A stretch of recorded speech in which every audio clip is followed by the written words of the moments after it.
औज़ु बिल्लाहि मिनश शैतानिर रजीम बिस्मिल्लाहिर रहमानिर रहीम। आज हमने पढ़ना है बेटा हमारा LHV पार्ट सेकंड के जो हमारे लेक्चर हैं राबिया खालिद साहिबा की जो बुक है उसके पेज नंबर 30 से job description of government health officers या ऑफिशल्स, जो किस तरीके से गवर्नमेंट के जो हेल्थ ऑफिसर्स हैं वो तैनात होते हैं और उनकी क्या क्या ड्यूटियाँ होती हैं। तो ये आपको पूरा ढांचा समझने की ज़रूरत है बेटा कि सबसे बड़ा ऑफ़िसर कौन है। हमेशा जो है ना, एक ऑफ़िसर हो तो उसके ऊपर भी कोई ऑफ़िसर लाजमी होता है और उससे के मातहत भी होते हैं। तो जो एक ऑफ़िसर है उसने अपने बड़े ऑफ़िसर्स के अहकामात को मानना होता है और उनका जो इम्प्लीमेंट है अपने नीचे वाले जो अमले से जो है वो काम लेना होता है, अपने जो मातहत होते हैं। तो हर ऑफ़िसर के ऊपर भी ऑफ़िसर होता है और हर ऑफ़िसर से नीचे वाला भी अमला लाजमी होता है। तो ये आपने बात समझनी है। तो सबसे पहले आ जाएगा बेटा director nursing, responsibilities of director nursing. ये 20वें या 21वें स्केल का बड़ा ऑफ़िसर है। ये अगर कहा जाए तो सूबाई लेवल पे सबसे बड़ा ऑफ़िसर होता है। इससे ऊपर होता है सेक्रेटरी हेल्थ। सेक्रेटरी हेल्थ तो ये लगते हैं जो वोटिंग के ज़रिए आते हैं ना, वोट वगैरह डालते हैं, तो वो सेक्रेटरी हेल्थ वगैरह तैनात होते हैं। तो वो उसके बाद जो है वो जो अहकामात करेगा, जारी करेगा, तो उसको इम्प्लीमेंट को किसने करवाना है? डायरेक्टर नर्सिंग ने। और इसकी बड़ी अथॉरिटी होती है, बड़ा इसका रोब होता है। तो सबसे पहले इसकी ज़िम्मेदारियां देखेंगे हम। रिस्पॉन्सिबिलिटीज़ क्या हैं, ज़िम्मेदारियां। तो अगर ये सवाल बन जाता तो आपने ये ज़िम्मेदारियां इसमें से जो कि तू जो है बेशक उर्दू में याद कर लें और इंग्लिश खुद से बना सकते हैं तो वेल एंड गुड है, वरना तो इंग्लिश में ही रट्टा लगा लें और इसको अच्छे से लिखें। तो पढ़ते हैं बेटा इसको। ही शी विल असिस्ट। ये जो डायरेक्टर नर्सिंग है ना बेटा, मर्द भी हो सकता है और औरत भी। अगर मर्द है तो उसके लिए ही लिखेंगे, औरत है तो उसके लिए शी लिखेंगे। इतना तो माशाल्लाह से बच्चियाँ बहुत ज़्यादा एक्टिव हैं, समझ सकती हैं। लेकिन मेरा कोशिश यही होती है कि बच्चों को ना गहराई में जाके समझाया जाए। तो ही और शी विल असिस्ट, ये मदद करेगी। असिस्ट का मतलब क्या होता है? मुआवनत करना, मदद करना in activities of the secretary health. Secretary health की जो एक्टिविटीज़ हैं उनमें, यानी सेक्रेटरी हेल्थ जो है वो अहकामात देगा और उसकी मदद किसने करनी है? डायरेक्टर नर्सिंग ने। Technical adviser to secretary health, और ये टेक्निकल एडवाइज़र है सेक्रेटरी हेल्थ का ऑन पॉलिसी मैटर्स, अगर पॉलिसियाँ बनानी है उसमें, ऑफ नर्सिंग कैडर में, and overall responsible for regulation and improvement in the nursing services in the province. और सूबे में जितनी भी नर्सिंग से मुतल्लिक जो ड्यूटियां हैं उनको रेगुलेट कैसे करवाना है और उनमें बेहतरी कैसे लानी है, उसका ज़िम्मेदार भी कौन है? यह आपका डायरेक्टर नर्सिंग है। ठीक है, सेक्रेटरी हेल्थ का की मदद करेगा। सेक्रेटरी हेल्थ जो अहकाम जारी करेगा, ठीक है। और जो पॉलिसियाँ बनानी है, मोस्टली जो सेक्रेटरी हेल्थ वगैरह होते हैं ना, तो ये भी पढ़े लिखे लोग होते हैं, लेकिन इनका हो सकता है मेडिकल में नॉलेज, क्योंकि ये वोट के ज़रिए आए होते हैं, इतना ज़्यादा ना हो। लेकिन ये जो है डायरेक्टर नर्सिंग जो है इसको हिदायत देता है कि सर अगर इस तरह से करें तो इस तरह बेहतरी आ सकती है, इस तरह करें तो इस तरह बेहतरी आ सकती है। तो फिर इसकी बात मानेगा भी और अपनी बात उसको समझाएगा भी। और जितने सूबे के अंदर नर्सिंग से मुतल्लिक काम हो रहे हैं उनकी बेहतरी के लिए काम करेगा और उनको रेगुलेट करेगा। रेगुलेट का मतलब होता है बेटा, कहीं पे कोई काम ज़्यादा करवाना होता है, कहीं कम करवाना होता है। किसी काम में कमी लानी है, किसी काम को तेज़ करना है। जैसे हमारे पंखे का या इस्त्री वगैरह का रेगुलेटर होता है तो उससे हम उसको कम या ज़्यादा कर सकते हैं। सेम इसी तरीके से इसने भी सूबाई लेवल पे तमाम कामों की जो है वो इस तरीके से रेगुलेशन करनी होती है। Overall in charge of nursing education, overall in charge है ये नर्सिंग एजुकेशन का, जो नर्सें तालीम हासिल करती हैं उसका इंचार्ज है। एंड नर्सिंग सर्विसेज, और जो नर्सें काम करती हैं ना बेटा हॉस्पिटल्स में, उसको नर्सिंग सर्विसेज कहते हैं, तो उसका भी इंचार्ज है ये इन द प्रोविंस, सूबे के अंदर। Will implement all health policies, जितनी भी हेल्थ पॉलिसीज़ हैं उन पे अमल दरामद भी यही करवाएगा। And programme of federal and provincial government, और जितने भी प्रोग्राम हैं फेडरल गवर्नमेंट के और सूबाई गवर्नमेंट के, उन पे भी इम्प्लीमेंट इसी ने करवाना है। फेडरल गवर्नमेंट होती है बेटा जो मुल्की वफाकी गवर्नमेंट होती है, जैसे शहबाज शरीफ साहब जो हैं वो पूरे मुल्क के वज़ीर आज़म हैं, लेकिन वो अपना काम जो है वो सूबों को देते हैं। सूबों के वज़ीर अलग होते हैं, जैसे मरीम नवाज़ साहिबा हैं सूबों की अलग, अपने पंजाब की हैं। तो उन्होंने यानी फेडरल लेवल पे भी और सूबाई लेवल पे भी तमाम प्रोग्राम जो हैं उनको भी इम्प्लीमेंट करवाना है। ठीक है, इन प्रोविंस और प्रोविंशियल गवर्नमेंट इन प्रोविंस, या जो सूबाई गवर्नमेंट है वो सूबे के अंदर, for improvement in nursing system, ताकि जो नर्सिंग सिस्टम है उसमें बेहतरी लाई जा सके। ये तो था लफ्ज़ी तर्जमा। बामुहावरा तर्जमा करते हैं कि जितनी भी सेहत से मुतल्लिक पॉलिसीज़ हैं और प्रोग्राम हैं, चाहे वो फेडरल लेवल की हों चाहे वो सूबाई लेवल की हों, उनकी इम्प्रूवमेंट जो है वो किसने करवानी है? इसी डायरेक्टर नर्सिंग ने करवानी है बेटा। फिर आ जाएगा इम्प्लीमेंट, अमल दरामद करवाना है, सुपरवाइज निगरानी करनी है, मॉनिटर देखभाल करनी है, एंड कोऑर्डिनेट और मदद करनी है ऑल एक्टिविटीज़, जितने भी काम हो रहे हैं ऑफ नर्सिंग के मतलब to get maximum health coverage, ताकि ज़्यादा से ज़्यादा सेहत से मुतल्लिक जो है वो कवरेज दी जा सके। Coordinator of all schools of nursing, colleges of nursing, ये कोऑर्डिनेटर है तमाम स्कूल्स का। स्कूल्स ऑफ नर्सिंग भी होते हैं और बेटा कॉलेजेस ऑफ नर्सिंग भी होते हैं, ये अलग अलग होते हैं। स्कूल होते हैं उसमें सीटें कम होती हैं, कम नर्सिस को दाखिला मिलता है, लेकिन जब उसको कॉलेज का दर्जा मिल जाए तो उसमें सीटें बढ़ा दी जाती हैं। तो जितने नर्सिंग के स्कूल हैं, जितने नर्सिंग के कॉलेज हैं, उनके साथ कोऑर्डिनेट करना है। कोऑर्डिनेट का मतलब होता है बेटा मुआवन होना, मददगार होना, ठीक है। उनकी मदद करनी है। हॉस्पिटल्स, जितने भी अस्पताल हैं, RHC रूरल हेल्थ सेंटर हैं, BHUs बेसिक हेल्थ यूनिट हैं ऑफ द प्रोविंस, सूबे के, where nursing services have been establish, जहाँ पर नर्सें काम कर रही हैं, and the gazetted and non gazetted staff, और जो गजटेड स्टाफ हो या नॉन गजटेड स्टाफ हो, सबके साथ कोऑर्डिनेट करना है। गजटेड स्टाफ वो होता है बेटा जो मुकाबले का इम्तिहान दे के आया हो, CSS वगैरह का, उसको गजटेड स्टाफ कहते हैं, और जो 17 स्केल से ऊपर उसको गजटेड बोलते हैं। और नॉन गजटेड स्टाफ जो होता है जो 17 से नीचे हो, 16 में, 14 में और 9 स्केल में और 12 में, इस तरह से मुख्तलिफ जो है वो स्टाफ के स्केल होते हैं। तो गजटेड हो गया या नॉन गजटेड हो गया, दोनों स्टाफ के साथ भी इसने कोऑपरेट करना है, ठीक है। अंडर जुरिडिशन इन द प्रोविंस, जो सूबे के कवानीन है, जुरिडिशन कहते हैं, सॉरी जोरिसडिक्शन कवानीन को कहेंगे, जो सूबे के कवानीन हैं उसका जो उसके तहत जो गजटेड स्टाफ आता है और जो नॉन गजटेड स्टाफ आता है, उन सब के साथ जो है वो कोऑर्डिनेट करना है इसने।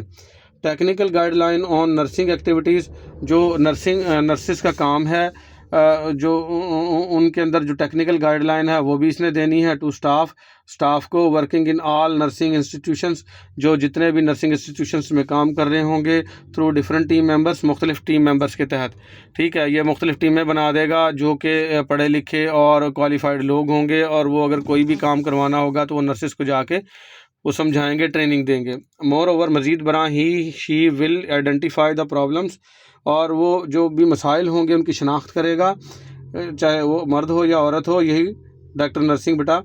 तो रिगार्डिंग द नर्सिंग एस्पेक्ट्स, ये जो प्रॉब्लम किससे मुतल्लिक हो सकते हैं? नर्सिंग एस्पेक्ट्स से मुतल्लिक हो सकते हैं। एंड पर्पस रेमेडियल मेजर्स, और इसका मकसद ये होगा कि इनका तदारुक किया जाए। रेमेडियल मेजर्स क्या है? इसके ऐसे इकदाम लिए जाएँ कि ये जो मसाइल हैं वो हल हो जाएँ। Coordination of planning and development schemes, जो प्लानिंग की और जो तरक्की की स्कीमें होंगी उनके साथ भी मावन होगा। रिगार्डिंग नर्सिंग एजुकेशन, जो कि नर्सिंग की तालीम से मुतल्लिक होंगी। एंड नर्सिंग सर्विसेज, और जो नर्सिंग सर्विसेज से मुतल्लिक होंगी उनमें अगर जो भी डेवलपमेंट हो रही होगी तो उसके साथ भी ये मदद करेगा। ऐसा होता है कि कभी कभार कुछ कोर्स में चीज़ें शामिल हो जाती हैं। ये WHO हो गया या यूनिसेफ हो गया, ये ऐसे इदारे हैं जो बेटा तहकीकात करते रहते हैं, मुख्तलिफ़ किस्म की नई नई टेक्निक्स आती रहती हैं काम करने की। तो अगर पुराने कोर्स में वो टेक्निक्स पुरानी हों तो ये क्या करवा देगा, कोर्स तब्दील करवा देगा, ताकि नर्सिस जो हैं वो नए कोर्स में जो नई नर्सें आ रही हैं वो ये सीखें, और जो पुरानी नर्सें हैं हो सकता है उनकी 10-10 या 20-20 करके उनको दोबारा उस नई टेक्निक की क्लासेस दिलवा दे। तो ये काम भी किसका ही होता है? इसी का। तो ओवरऑल इंचार्ज होगा of all administrative,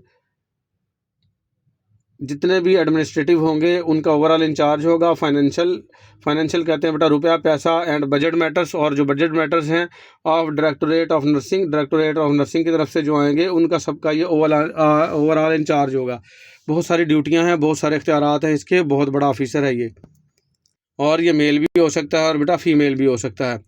act as a vice chairman of nursing examination board, nursing जो एग्जामिनेशन बोर्ड है जिसको NEB बोलते हैं शॉर्ट में, जो नर्सिस के इम्तहानात लेता है, नर्सिस के, LHVs के, CMWs के, ये जो इम्तहानात हैं बेटा ये NEB यानी नर्सिंग एग्जामिनेशन बोर्ड ही लेता है, ठीक है। तो इसका वाइस चेयरमैन के तौर पे भी काम करता है ये ऑफ द प्रोविंस, सूबे का, ठीक है। The directorate of nursing shall be an empowered to implement from time to time all the government directives conveyed by secretary health. तो ये डायरेक्टर और नर्सिंग जो है वो इन पावर है, यानी कि इसके पास पावर है और ये इम्प्लीमेंट करवा सकता है, अमल दरामद करवा सकता है जो वक्तन फ़वक्तन गवर्नमेंट की तरफ से हिदायत आती रहती हैं। और ये गवर्नमेंट की तरफ से हिदायत देता कौन है? Secretary health. तो जो सेक्रेटरी हेल्थ वक्तन फ़वक्तन हिदायत देता है उसको उसके ऊपर अमल दरामद करवाना भी इसी का काम है बेटा। Final selection of selected candidates, जो कैंडिडेट जो हैं सिलेक्ट हो गए हैं उनकी मज़ीद फ़ाइनल सिलेक्शन भी इसी ने करनी होती है। फॉर जनरल नर्सिंग, जो आम नर्सिंग करती हैं लड़कियां 4 साल, उसको जनरल नर्सिंग बोलते हैं। LHV करती हैं एंड मिडवाइफरी करती हैं, उनकी ट्रेनिंग करती हैं, will be made by the director nursing. और इसको भी फाइनल सिलेक्शन भी कौन करता है? यही डायरेक्टर नर्सिंग करता है। ठीक है। Responsible for upgrading and improvement of standard of nursing education and nursing services, जो नर्सिंग एजुकेशन और नर्सिंग सर्विसेज है उसके स्टैंडर्ड को के अंदर बेहतरी लाता है और उसको अपग्रेड करता है। यानी अगर कोर्स में कोई तब्दीली लानी हो, अपग्रेड करना हो, जैसे आजकल आपने देखा होगा बेटा मोबाइल के अंदर कोई भी एप्लीकेशन है जैसे व्हाट्सएप वगैरह है तो उसकी ना वो आती रहती है कि अपडेट करें इसको, उसमें कोई ना कोई वो तब्दीली कर देते हैं। तो जैसे ही अपडेट करते हैं तो वहाँ भी तब्दीली आ जाती है। सेम इसी तरीके से ये सेहत के मुतल्लिक भी तमाम चीज़ें जो है ना वो नई नई तहकीकात आती रहती हैं, तो उनसे अपडेट रहे आदमी तो वो कोर्स में तब्दीलियाँ जो है वो सबसे आसान तरीका है। कोर्स में तब्दीली ले आओ, जो नर्स या LHV CMW पढ़ेगी उस कोर्स को तो उसको नई तहकीक का पता चल जाएगा और वो इस काबिल हो जाएगी। तो ये तब्दीलियाँ लाना उसका भी ज़िम्मेदार, अपग्रेड करने का ज़िम्मेदार भी कौन है? यही डायरेक्टर नर्सिंग है। Responsible to the regular inspection of all the institutions, जितने भी इदारे हैं उनकी रेगुलर इंस्पेक्शन का ज़िम्मेदार भी यही है। Under her control in the province, जो इसके अंडर आते हैं सूबे के अंदर। सूबे के अंदर जितने भी इदारे बने होंगे जो LHV CMW नर्सिंग करवा रहे होंगे तो इनकी जो है वो ज़िम्मेदार है ये इनकी इंस्पेक्शन करने का कि कहीं कोई गलत काम तो नहीं हो रहा। Act as ex officio member in Pakistan nursing council, और ये एक्स ऑफिशियो मेंबर के तौर पे काम करता पाकिस्तान नर्सिंग कौंसल के। पाकिस्तान नर्सिंग कौंसल को शॉर्ट में PNC लिखा है। फ्राम द प्रोविंस, सूबे के अंदर जितने भी होंगे, and shall be empowered to implement all PNC, और जितने भी पाकिस्तान नर्सिंग कौंसल के जो अहकामात होंगे उनको अमल दरामद करवाने के लिए इसके पास पावर होगी। डिसीजन कन्वेड, और जो फैसले लिए जाएंगे उनको कन्वे करेगा टू हर थ्रू रजिस्ट्रार, और जो भी डिसीजन इसको कन्वे होंगे रजिस्ट्रार की तरफ से पाकिस्तान नर्सिंग कौंसल और पाकिस्तान नर्सिंग कौंसल की तरफ से, तो उनको इम्प्लीमेंट करवाने का, उसमें अमल दरामद करवाने का ये ज़िम्मेदार होगा। Maintain liaison with all such voluntary agencies. Liaison कहते हैं बेटा ताल्लुक़ कायम करवाना, तो ये जो ताल्लुक़ है उसको बरकरार रखेगा with all such voluntary agencies, जो जितनी भी रज़ाकार एजेंसीज़ हैं एज आर वर्किंग, जो कि काम कर रही होंगी towards improvement of nursing cadre, जो नर्सिंग का अमली ढांचा है या अमली जो काम है उसका एक बेटा कोर्स होता है, मतलब इसके तहत काम करना उन्होंने, तो उसको पूरा करने के लिए जितने भी लोग जो है वो अपनी मर्ज़ी से काम कर रहे होते हैं। वॉलंटरी एजेंसीज़ कुछ ऐसी होती हैं जो गैर मुल्की एजेंसियां भी होती हैं, जैसे NGOs वगैरह हो गई, वो सेहत से मुतल्लिक़ कुछ ना कुछ काम करवाती रहती हैं मुल्क के अंदर, तो उनके साथ ताल्लुक़ कायम करवाना भी इसी का काम होता है डायरेक्टर नर्सिंग का। वो भी इसी से इजाज़त लेके तो वो काम कर सकती हैं, किसी भी मुल्क में अदरवाइज़ नहीं कर सकती। Carry out these duties under the direction and supervision of secretary health, और ये जितनी भी ड्यूटीज़ हैं ये करेगा, किसकी हिदायत के मुताबिक करेगा और किसकी निगरानी में करेगा? सेक्रेटरी हेल्थ की। मैंने पहले ही बताया, तो इससे भी बड़ा कौन है जो इसको हिदायत देगा? वो सेक्रेटरी हेल्थ है। शुरू में ही मैंने बता दिया था बेटा कि हर ऑफिसर से बड़ा भी कोई है और उसके मातहत भी कुछ ना कुछ हैं, तो ये किसकी निगरानी में और किसकी हिदायत के मुताबिक काम करेगा? सेक्रेटरी हेल्थ की। To whom he she will be responsible for efficient performance, और जिस जो तो इसकी जो जिम्मेदारियां हैं उसका ज़िम्मेदार और इसकी एफिशिएंट परफॉर्मेंस का ज़िम्मेदार कौन है? वो सेक्रेटरी हेल्थ है। तो सेक्रेटरी हेल्थ की ही निगरानी में इसने काम करना है, ठीक है, ऑफ हिज हर ड्यूटीज़, तो इसकी ड्यूटीज़ का। तो बेटा ये सेक्रेटरी हेल्थ जो लगता है ये भी मेल भी हो सकता है, फीमेल भी, और जो डायरेक्टर नर्सिंग लग सकता है ये भी मेल भी हो सकता है और फीमेल भी हो सकता है। And through whom he she will channel all his correspondence with his higher authorities, और इसी चैनल के तहत इसी के तहत बेटा कोरेस्पोंडेंस कहते हैं इसी यानी सीक्वेंस या तरतीब के तहत वो अपनी हायर अथॉरिटीज़ को भी जवाबदेह है। ठीक है, चैनल के तहत जैसे मैंने बताया बेटा, हर बड़ा ऑफिसर उससे छोटा और छोटे से भी बड़ा हमेशा ऑफिसर होते हैं। तो सबसे जो सेक्रेटरी हेल्थ है वो हिदायत देगा डायरेक्टर जनरल नर्सिंग को, और उसके बाद जो है ना वो हो सकता है सेक्रेटरी हेल्थ से भी पूछने वाला कोई बड़ा ऑफिसर मौजूद हो। तो इसी चैनल के तहत, इसी तरतीब के तहत हर बंदा जो है वो अपने से बड़े ऑफिसर को जवाबदेह है और अपने से निचले जो तबका है उससे जवाब तलब है। ठीक है, जवाब तलबी होती है बेटा कि उससे ये पूछना कि आपको ये काम मैंने दिया था, ये टास्क सौंपा था, आपने वो पूरा किया या नहीं किया, और उससे बड़ा ऑफिसर जो है वो उससे पूछ सकता है, हाँ भाई मैंने आपको ये काम दिया था तो आपने ये पूरा किया या नहीं किया। तो ये सीक्वेंस चलती है बेटा। Perform any other duty job assign to him or her bye secretary health, वो कोई भी अगर इजाफी काम दे दिया जाता है उसको सेक्रेटरी हेल्थ की तरफ से तो वो काम भी यही करेगा। Submit monthly progress report of programme की जो मंथली प्रोग्रेस रिपोर्ट है वो भी ये सबमिट करवाएगा विद एवेल्यूएशन बेहतरी के साथ, and comments to the secretary director general health of for guidance, और ये कमेंट देगा सेक्रेटरी को भी और डायरेक्टर जनरल को हेल्थ को भी गाइडेंस के लिए कि मैंने ये काम किया है, पिछले मंथ इस काम में ये रुकावटें थी, ये दूर कर दी गई हैं, और ये मसाइल आ रहे थे, ये सारे दूर कर दिए गए हैं, और इसमें ये बेहतरी लाए हैं हम। ठीक है, एवेल्यूएशन कहते हैं बेटा बेहतरी लाना। तो ये सारे के सारे जो है वो हर मंथली रिपोर्ट उसको देगा अपने से बड़े ऑफिसर को। तो ये थी बेटा हमारी सारी ड्यूटियाँ डायरेक्टर नर्सिंग की। तो अब आ जाएंगे बेटा responsibilities of director reproductive child health services. तो ये डायरेक्टर है रिप्रोडक्टिव या चाइल्ड हेल्थ सर्विसेज का। रिप्रोडक्टिव कहते हैं बेटा अमल तौलीद, यानी बच्चा पैदा करने का निज़ाम, और उसके अंदर जब बच्चा पैदा हो जाएगा तो उसको सेहतमंद कैसे रखना है, तो वो जो खिदमत दी जाएंगी उनको क्या कहेंगे, चाइल्ड हेल्थ सर्विसेज। तो ये डायरेक्टर है किसका, रिप्रोडक्टिव चाइल्ड हेल्थ सर्विसेज का। तो इसकी क्या जिम्मेदारियां हैं ये पढ़ते हैं हम। अगर आपको बेटा लेक्चर बड़ा लग रहा हो तो आप लेक्चर जो है वो 2 करके सुन लिया करें। वैसे तो कोशिश करें कि जल्दी जल्दी कोर्स हमने ख़त्म करना है, और सुनते जाएं और समझते जाएं। अपनी बुक और पेंसिल साथ लेके बैठा करें ताकि मेरी बातों को नोट डाउन कर सकें, ताकि जब लास्ट में आपको रिवाइज़ करना पड़े तो आपके पास मुश्किल अल्फाज के मीनिंग लिखे हुए हों और आप सिर्फ एक बार पढ़ते जाओ और आपको याद होता जाए। तो ये director reproductive child health services क्या करेगा काम, to act as adviser to director health services.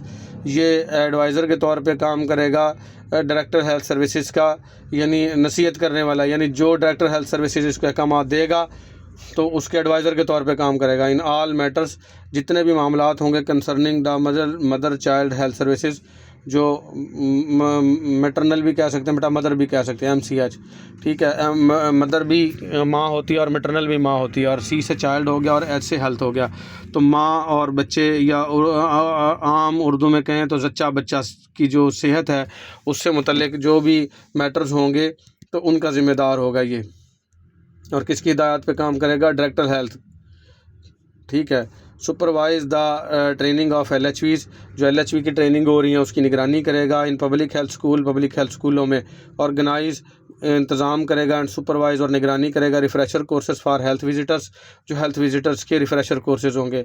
मैंने बताया बेटा रिफ़्रेशर कोर्सेज़ होते हैं जैसे हम अपने मोबाइल में एप्लीकेशन को अपडेट करते हैं, इसी तरीके से जो नई हिदायत आई हैं तो उनको LHVs को, CMWs को और नर्सेज़ को, डॉक्टर्स को भी इवन के उनकी ट्रेनिंग चलती रहती है। 10 दिन की ट्रेनिंग, 3 दिन की ट्रेनिंग, 1 दिन की ट्रेनिंग, वो क्या होता है उनके रिफ़्रेशर कोर्सेज़। तो उनकी जो ट्रेनिंग है उसको ऑर्गेनाइज़ भी ये करवाएगा और उसकी निगरानी भी करेगा। हैं, organisation and supervision of all maternity and child welfare centre, माँ और बच्चे की जो सेहत से मुतल्लिक सेंटर बने हुए हैं उनका इंतज़ाम भी करेगा और उनकी निगरानी भी करेगा। रूरल हेल्थ सेंटर्स की निगरानी करेगा, RSCs जिसको बोलते हैं, तहसील हेडक्वार्टर्स जिसको THQ बोलते हैं, एंड TB क्लिनिक्स, और जहाँ पे TB का इलाज हो रहा है, वेयर LHVs आर प्लेस, जहाँ जहाँ LHV की ड्यूटी लगी हुई है वहाँ इनकी ऑर्गेनाइजेशन भी करेगा और सुपरविज़न भी करेगा ये। ठीक है, इसकी ड्यूटियाँ और हैं बेटा। उससे ऊपर वाले ऑफिसर ऑफिसर की ड्यूटियाँ और थी। Organisation and supervision of training of midwifes, ये इंतज़ाम करेगा और निगरानी करेगा मिडवाइफ़ों की ट्रेनिंग की। एंड इंडिजिनस दाइस, और जो रिवायती दाइयाँ होती हैं उनको भी ट्रेनिंग दी जाती है बुला बुला के, तो उनकी भी निगरानी यही करेगा। Organisation and inspection of all health centres, जितने भी हेल्थ सेंटर्स हैं उनकी इंस्पेक्शन करेगा इन रीजन, इलाके में where CHN and LHVs are posted, जहाँ पे कम्युनिटी हेल्थ नर्स और LHV जो पोस्ट होंगी उन सब की निगरानी करेगा। Inspection of maternity and child health centre, माँ और बच्चे की सेहत के जो सेंटर बने होते हैं बेटा, जच्चा बच्चा सेंटर लिखा होता है। इन जनरल हॉस्पिटल में जनरल हॉस्पिटल बड़ा हॉस्पिटल होता है। वेयर LHVs आर वर्किंग, जहाँ पे LHVs काम कर रही हैं तो उसकी भी इंस्पेक्शन करेगा ये। Supervise the work of the deputy director, deputy director का जो काम है उसकी निगरानी करेगा। रिप्रोडक्टिव चाइल्ड हेल्थ, जो रिप्रोडक्टिव चाइल्ड हेल्थ है उसका जो डिप्टी डायरेक्टर है उसके काम की भी निगरानी करेगा ये। एडवाइस डायरेक्टर जनरल, यानी कि ये डिप्टी डायरेक्टर जो है रिप्रोडक्टिव चाइल्ड हेल्थ का, उससे ये बड़ा है ये, तो इसकी भी निगरानी यही करेगा। Advice director general health, director general health को ये नसीहत करेगा इन ऑल केसेस, जितने भी केसेस हैं कंसर्निंग अपॉइंटमेंट्स, जिनमें अपॉइंटमेंट शामिल है, ट्रांसफ़र्स शामिल है, लीव छुट्टी शामिल है, इन तमाम के बारे में हिदायत यही जारी करेगा। और ये किसके ट्रांसफ़र और छुट्टियां हैं और अपॉइंटमेंट्स हैं बेटा, ये LHVs की, मिडवाइफ्स की एंड दाइस की, कि कौन सी LHV का कहाँ पे ट्रांसफ़र करना है, कहाँ इससे ड्यूटी लेनी है, कौन से CMW को, मिडवाइफ्स को कहाँ पे लगाना है, और कौन सी दाई को किस जगह पे उससे काम लेना है। तो इन सब की जो है वो ड्यूटीज़ और जो भी हैं उनके अपॉइंटमेंट्स और इनके ट्रांसफ़र यही डील करेगा। Responsible for all correspondence with UNICEF related to mother child health work, जितने भी यूनिसेफ बेटा, ये भी एक इदारा है जो बच्चों से मुतल्लिक है। ये यूनिसेफ है बेटा, United Nations international children emergency fund, ये पूरा इसका नाम है, इसको यूनिसेफ बनता है ये, ठीक है। तो बच्चों की जो होने वाली एमरजेंसियां हैं उसके लिए ये फ़ंड देता है, तो इसको हम यूनिसेफ बोलते हैं। तो ये मुआवनत करने का ज़िम्मेदार है बेटा किसके साथ, यूनिसेफ के साथ। ये हम पढ़ेंगे WHO, यूनिसेफ, इसी चैप्टर के एंड पे पढ़ेंगे हम इसको ना। तो उनके साथ ये ताउन करने का ज़िम्मेदार है। और यूनिसेफ जिसका ताल्लुक़ किससे होगा, मदर चाइल्ड हेल्थ से, वर्क जो काम करेंगे ये। And also responsible for arranging UNICEF equipments and drugs for MCH centres, और जो यूनिसेफ के लिए जो आलात हैं या जो अद्वियात इसको चाहिए हैं उसको अरेंज करने का ज़िम्मेदार भी यही है, ठीक है। Visit to public health schools, और जो पब्लिक हेल्थ स्कूल्स हैं उनका विज़िट करेगा ये। एंड वुमेन इंस्टीट्यूशंस, और जो औरतों के इदारे हैं, तालीमी इदारे हैं रिगार्डिंग मैनेजमेंट, और उसकी जाके वहाँ मैनेजमेंट देखेगा। एंड सैनिटेशन, और वो सफाई सुथराई की सूरत हाल को भी ये जज कर सकता है कि आया कि खुदा न खास्ता यहाँ पे सफाई सुथराई की सूरत हाल है या नहीं। ये फ़ीमेल को बेटा बहुत ज़्यादा मसला होता है, जहाँ फ़ीमेल्स के स्कूल हैं उनको मेंसेस वगैरह आते हैं, अगर कोई फ़ीमेल ठीक से सफाई ना करे या वाशरूम में जाती हैं, वहाँ पे अगर किसी को UTI है यानी यूरिनरी ट्रैक्ट इन्फेक्शन, पेशाब की जगह का इन्फेक्शन ये होता है, या उसको कोई और बीमारियां हैं, तो दूसरी फ़ीमेल्स को या गर्ल्स को भी लगने के चांसेस होते हैं। तो वहाँ सफाई सुथराई की सूरत हाल बहुत ज़्यादा देखनी पड़ती है, क्योंकि ब्लड जो है ना ये बैक्टीरिया की, जरासीमों की ना खुराक होता है। और फ़ीमेल का बेटा ये कुदरती निज़ाम है कि उनको ब्लड आना ही आना है हर मंथ, जो मेंसेस आएंगे।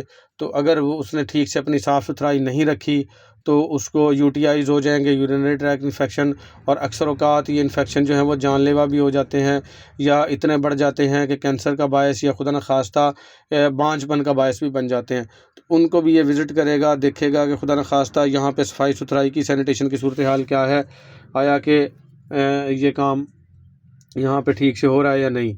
ऑर्गेनाइज पब्लिक टॉक्स, जो पब्लिक टॉक्स हैं जिसको सेमिनार वगैरह कहते हैं बेटा, उनका इंतज़ाम करेगा। To enlighten public regarding the needs and improvement of MCH work and services, और इसमें ये निशानदेही करेगा कि कौन कौन से मसाइल आ रहे हैं और कौन कौन सी ज़रूरियात हैं माँ और बच्चे की सेहत से मुतल्लिक, ठीक है। ये सारे काम इसके हैं। फिर create good public relationship with persons, officials, agencies, और पब्लिक का ताल्लुक़ कायम करवाएगा कि ऐसे अशख़ास के साथ, ऐसे ऑफिसर्स के साथ, ऐसी एजेंसियों के साथ, in the organisation of work in हर फील्ड, जो ऑर्गेनाइज़ करेंगे, जो इसके मुतल्लिक होंगे, इसकी इस फील्ड से मुतल्लिक होंगे। टू यूज़ हर इन्फ्लुएंस, अपना जो असर है उसका इस्तेमाल करेगा विद एजुकेशनल अथॉरिटीज़, जो तालीमी इदारे हैं उनके साथ, for selection of proper girls for LHVs midwives, ताकि वो प्रॉपर गर्ल्स जो हैं उनको सेलेक्ट करें, ताकि वो लड़कियां ज़्यादा से ज़्यादा LHVs बने, मिडवाइफ बने, फ़ीमेल डिस्पेंसर्स बने और उनकी जो ट्रेनिंग है वो करवाई जाए। तो ये जो एजुकेशनल अथॉरिटीज़ हैं उनके साथ अपना जो है वो उनको कायल करेगा कि जो अच्छी लड़कियां हैं जो ये जज्बा रखती हैं मेडिकल में आने का, तो उनको इस तरफ लाया जाए और उनकी ट्रेनिंग करवाई जाए। ठीक है। To supervise and check the family planning work of LHVs in the region, जो अपने इलाके में LHVs जो हैं वो फैमिली प्लानिंग कर रही हैं। हम पढ़ के आए हैं फर्स्ट ईयर में बेटा फैमिली प्लानिंग का, कि किस तरीके से फ़ीमेल को कापटी रखनी है, किस तरीके से उनको माने हमल गोलियां जिनको ओरल कंट्रासेप्टिव्स कहते हैं या कंडोम है उसका इस्तेमाल सिखाना है। तो उसकी भी निगरानी ये करेगा कि वो ठीक से काम कर रही हैं या नहीं कर रही। To prepare annual report on mother child health services, जो माँ और बच्चे की सेहत से मुतल्लिक जो सालाना, एनुअल कहते हैं, सालाना रिपोर्ट भी यही तैयार करेगा।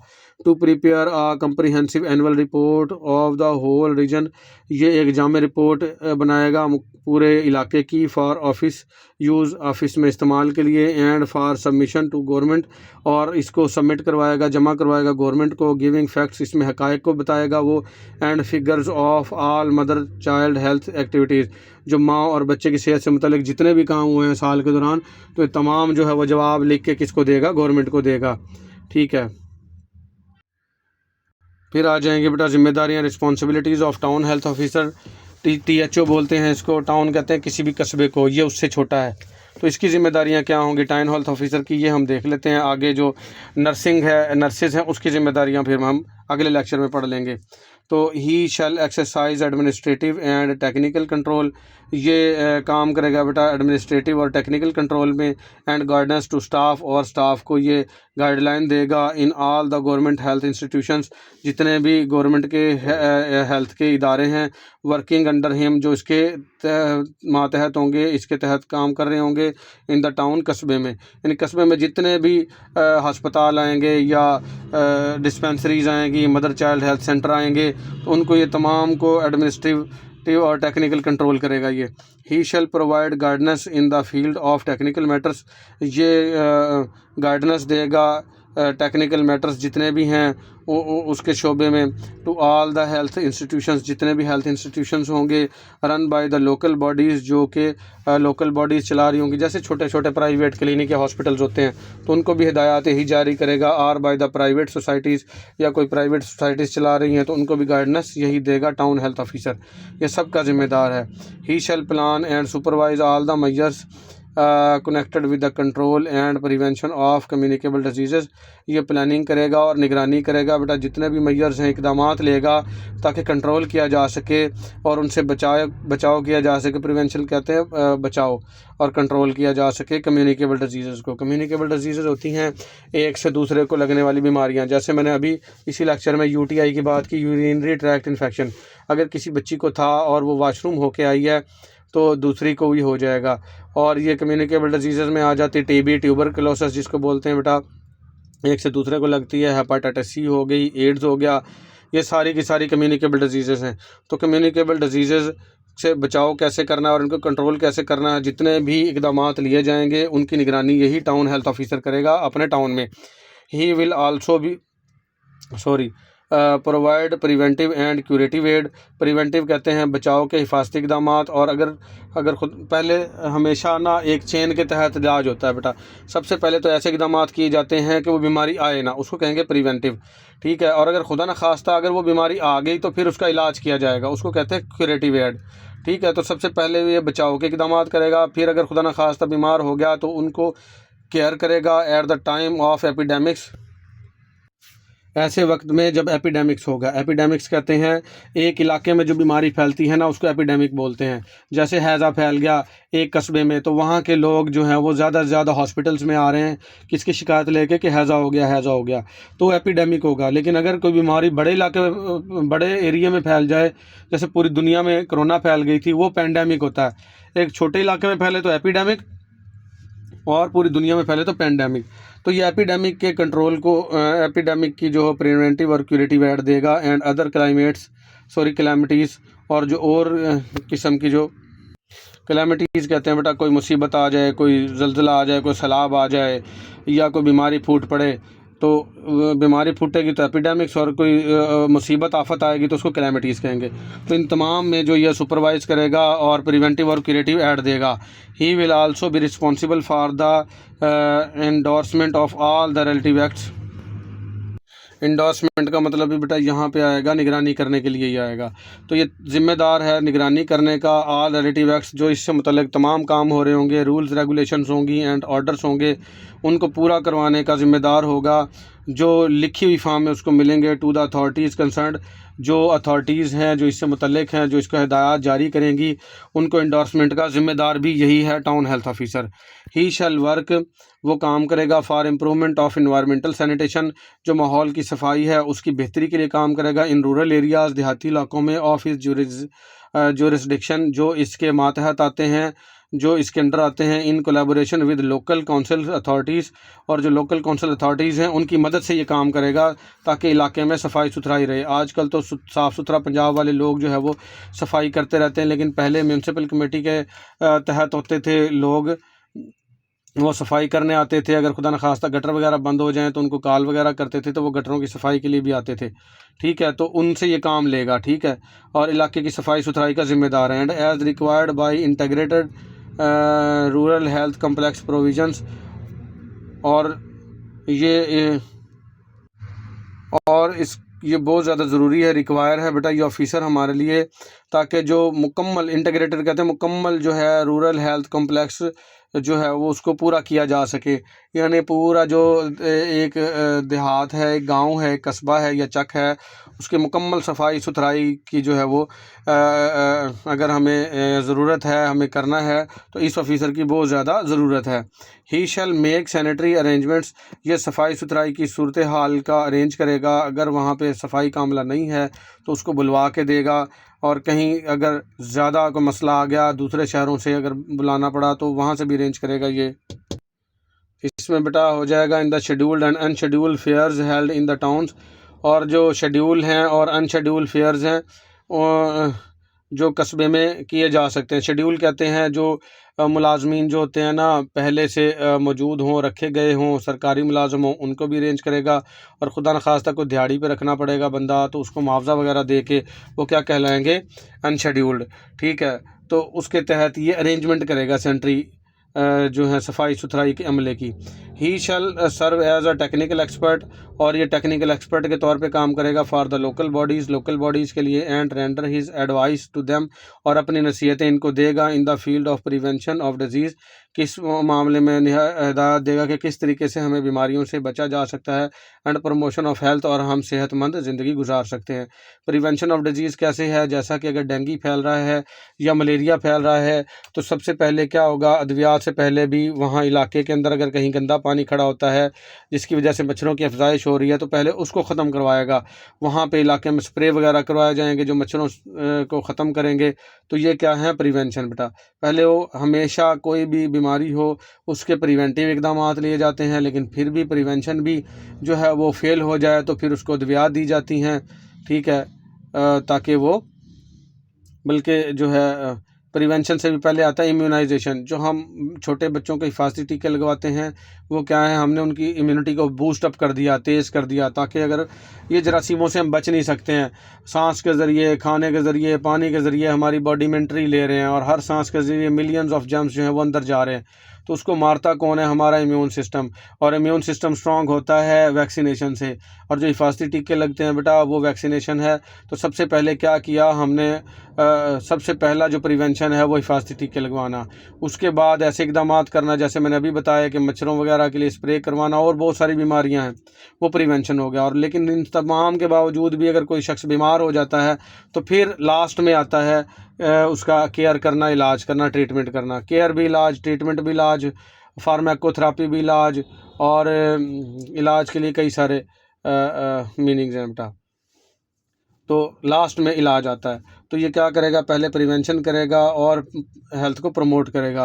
ही शैल बी रिस्पॉन्सिबल, वो ज़िम्मेदार होगा फॉर द कलेक्शन, कि वो इकट्ठा करे, कंपाइलेशन उसको तरतीब दे, and up to date record, और रिकॉर्ड को अप टू डेट रखे, ऑफ द वाइटल स्टैटिस्टिक्स, जो ज़रूरी अदाद शुमार हैं, ऑफ द होल टाउन, पूरे कस्बे के। ठीक है। He shall carry out the duties under the pure food ordinance, और ये ड्यूटी करेगा जो प्योर फूड ऑर्डिनेंस है उसके तहत, and the rule framed there in the town, और जो रूल्स फ्रेमवर्क दिया गया होता है उसके कस्बे में, यानी जो अशिया बेची जा रही होंगी वो मिलावट ना हो, उनमें जो गोश्त बेचा जा रहा हो वो ख़राब ना हो, मुर्दार जानवर का ना हो।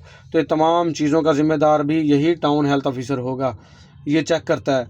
ही shall carry out the duties to enforce the health provision under the factory act, ये ड्यूटीज़ जो है वो लगाता है और ये अमल दरामद करवाता है ज़बरदस्ती है फैक्ट्री एक्ट्स को, in the factories in the town, जो टाउन के अंदर कस्बे के अंदर फैक्ट्रीज़ लगी होती हैं उनका भी विज़िट करता है कि ये फैक्ट्रियाँ ख़राब माल ना बना रही हों।